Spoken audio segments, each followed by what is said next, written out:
afternoon, cactus people.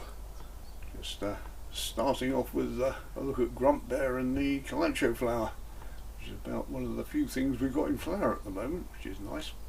But anyway, today's video is about new cacti for March. Not very many, and half of them are succulents, but let's have a look anyway. Now, the succulents I actually won in the raffle yesterday, which is fantastic. And from the looks of the label, I've got a sneaking suspicion they might be from young Neil.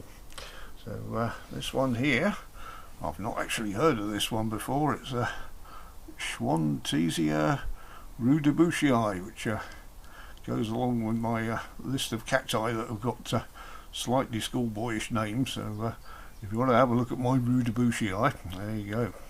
So I'm not sure what one of those is, but we'll find out.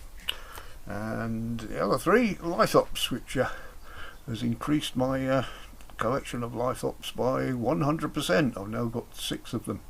So never had a lithops flower, and at the moment, the ones I've got in full sun, and I'm not watering them at the moment. They're starting to split.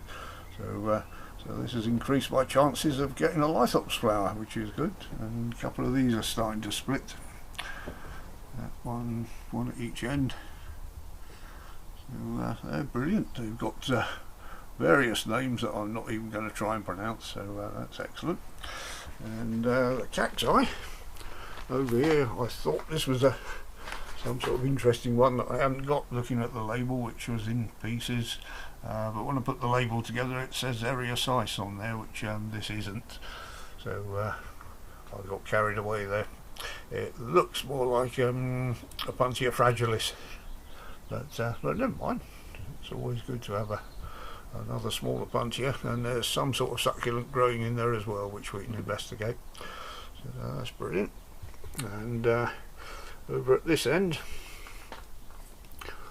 this is the Luxemburgia. Oh, I always feel sorry for seeing these in little small pots where the growth at the end there is a bit stunted, because they do need a bit of a special looking after these. And I don't do these for sale, but I do them because I just like looking after them.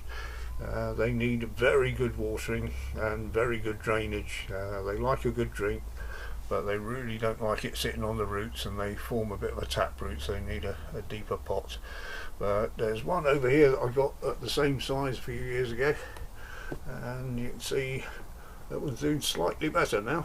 It's got a nice big spination on it, and I say it's got a big hole in the pot, so the water goes straight through. Lots of grit in there, and give it a good drench, and then make sure it's dried out and not sitting in its own water. So very, very important to make sure it's dried out completely before you water it again. So but you can see the difference once it gets the right watering regime. The ends don't go brown of the things there. So that's what they could end up looking like. So that's what I'm hoping to do with this one. I'll find a nice deeper pot for it. So this one, I already had one, but it's much smaller. I've only got one section on the one I've got, but this is a Tephrocatus alexanderi, which is a lovely specimen. And I bought this from Stuart from Plant Life, who did the talk yesterday. Lovely talk on cacti in America and visiting various cactus growers out there.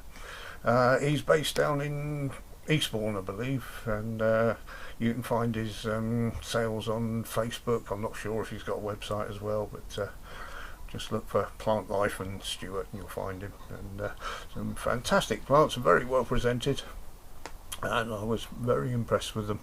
If I'd had the money I would have bought lots more, but I didn't have. So there we go. So this will probably go in the bed alongside my existing Tephrocatus.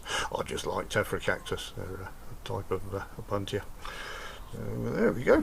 That's a bit of a roundup. Not many cactus this month, but not bad for the end of March, is it? So thank you very much for joining us.